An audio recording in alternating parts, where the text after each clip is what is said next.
G'day there, Sean Black from First National Metro here, talking to you from my beautiful lounge room with this amazing view in the background. Just a quick overview of what the Sean Black Property Talks are about. Each week I'm going to present a conversation with you about what's happening in the sales market.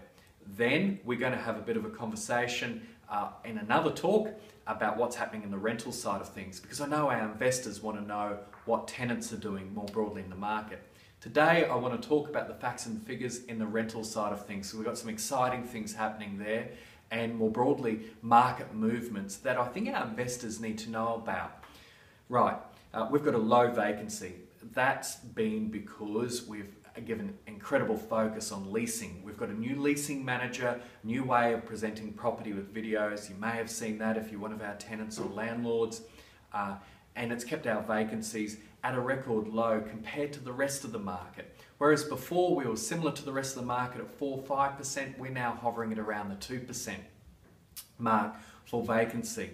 But what does that mean for return? Unfortunately, there is a dampening on return at the moment. The bad news is that whereas before we were getting 5 or 6% returns, we are now seeing most investors having to cop a 2 to 2.5% return. Not that that's bad news, it's the same as what you'd get if your property was, if your cash was in the bank instead. Don't panic, you're still going to get that capital growth on property. And talking about capital growth, the next conversation we're going to have is about what's happening in our office with our sales and what's happening in the inner city market more broadly. Our office is positioned over at West End, but we focus on the metro. That's why we're called First National Metro. Thanks very much for tuning into this first Sean Black Property Talks. Looking forward to a whole heap more with you at least twice a week.